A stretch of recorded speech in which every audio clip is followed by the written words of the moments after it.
Manipuri homeka channel mayambu taram nokchari mayam ngasidi bhujiya amuk sarasiko magi makhonga se aroi bini krem krem lauradana sabung ga tawringaida chabagi khohaw sidi loire makhonga se ado mayam su yumda sungchoi soidana sabiu ko yam hawbane yumda sabase akhoigi kasulu basu oidabani ko adudi kamaina sage habdu yengminarasi ko beson je 200 gram laure ado akhoigi chaloni da kitang nik thokpiu ko aigi se nik thobane aduga thum chenam gada chang da spoon tangkhai am hape ko red chilli powder spoon tangkhai phaba taba ma black pepper subudo spoon tangkhai phaba taba ma duga kaino je su machu je chu spoon tangkhai phaba taba ko aduga sisna kaino ne akhoigi soda bagap to khuchapi magi chang hape aduga sisina akhoigi rice bran oil duni ko adugi do 60 ml hape ado thauja apamba ama heta hapiu ka sumta kaite ko refined oil do adu oira suya aduga hingse kitang kha ising hapaga na khairaga heige ko akhoigi powder makup ta na ta ba hing ama leidana adugi do oira su kitang jaisan ba yai ko ai gi se kitang titelegi mapum yaw do adugi do kitang chumaina na khairaga heiselagi ado akhoina maru marang hapaje jira powder khangde adum haw gadaba pamjaba ajwain khangde adum apa loi hapa yai ko duga kaino tawrase ongtang phajana maru marang aduga thau chingje ising haptringai da phajana mix tawbirase phajana noibirase ko sumaina noi ba phajana mulla ba matamda akhogi bon dawna matum dasan ba yarakane ba adu kandu da ising se kitang hapaga phajana tolasi ko do sumaina namna tola kanda matum dasan ba yarakane ba sungai kanda ising ju khaji hapsi ko ongtang da loi hapchaloi se yam pethokine ba aduga tan tot pa do adudagi henna yamna sop oina kitang mahi kitang yauna tot toini ko magi chang se yengbiu ko do ai gi nungsiraba beer singna ai ngasi gi video se loi phodang yengbiraga kitang kana ba nungai ba phawbiraga di like subscribe share follow sungchoi soidana tawbiramu ko adu sumaina phajana namna tot pa loire haiba kandu da khutche chanap laubani ko adu kandu da thau do kitang khutta hapaga sumaina akhoigi bol dawna matum tasanje ba ya bani loi phajana ko sanbiraga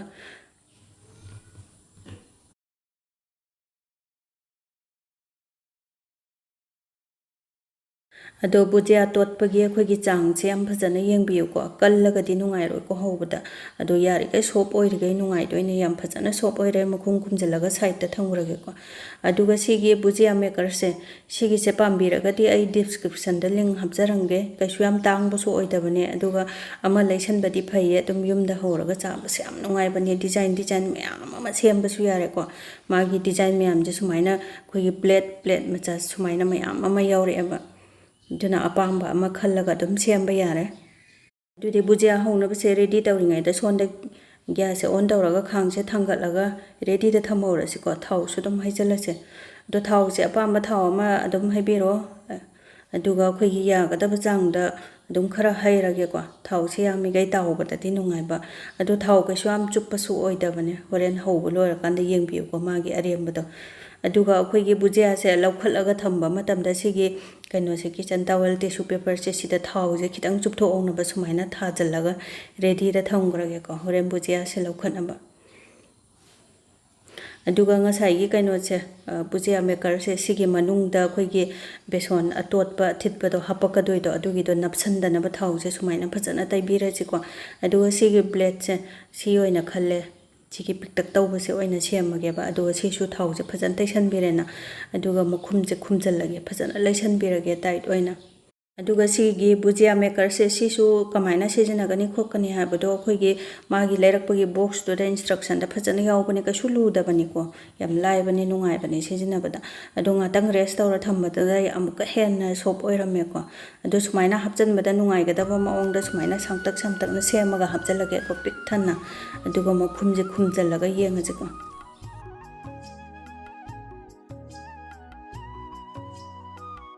thau pairobagi nang laure khutche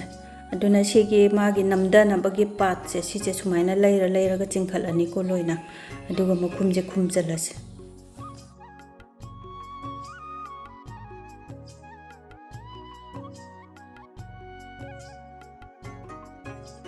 aduga leisan ba matamda yam phajana tight oina leisan chiko horen hauba kanda komagadi nungai roiba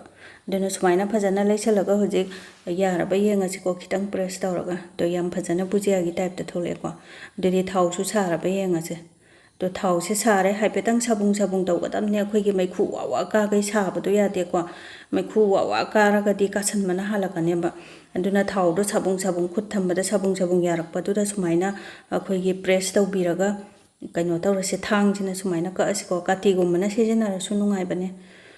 अदो बुजिया से थाव से थादब मतमदा याम चिन्नै याम heavy ओइनदि थादरोइसिको अखोइगी खांगसिगी थाव सिगी याबा मौंदा सुमाइना खितंग यांगलपना थादसेबा अखोइगी मका लामना तौजैदनको दुगा हेक थादबगा ओटपीगनुको हेक थादबगा ओलगदि अखोइगी कइनो तौ खबैदा कैदना पकनेबा पेटपनिना अदुना खितंग मचु changes लाए हाइबगा सुमाइना मथक मखा ओनबिरासिको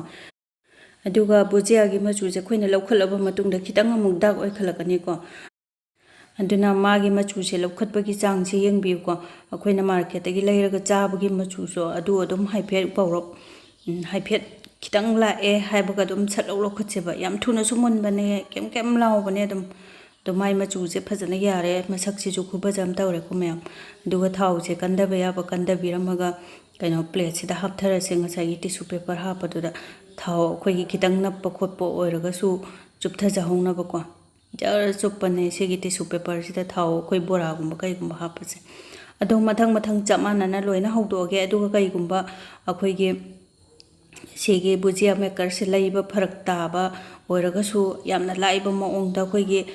कमाइना हौगदगे हाइबदुजु चरके वीडियो से लोइद्रिको मैम लोइ फौदंग यंगबियो मथंग मथंग अदुगा आई ngasiगी वीडियो सिना खितंग कानाबा नुंगाइबा फाउबिरगदि सुंसोय सोइदना लाइक सब्सक्राइब शेयर फॉलो तौसनबिरमुको काना कानाबा नुंगाइबा वीडियो मयाम पुदुना लाक्सगेबा अदो मथंग मथंग लोइना हौदोगे अदुगा अखोइगी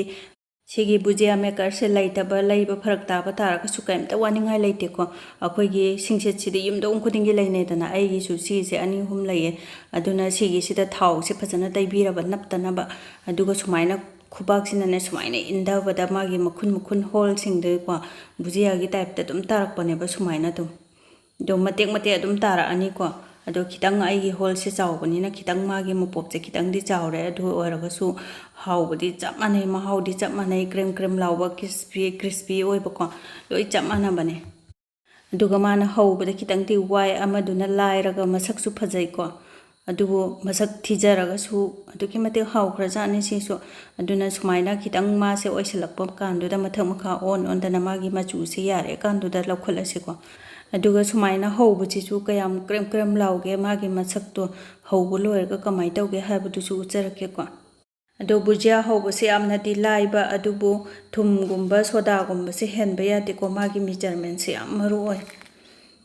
याम फजाने क्रिस्पी ओइरेको हाउसु अदुकी मतिक हाउबने अदो आइगी नुंसिरबा व्यूअर सिंगना आइगी ngasiगी बुजिया खु हौसे पाम्बिरगदि युमदा सुंसोय सोइदना हौबियो फैमिली पुन्ना एन्जॉय तौबियो हाउना चाबियो नुंगाइना लैबियो ngasiगी वीडियो से मतंग सिदा लोइसनजरगे बाय बाय।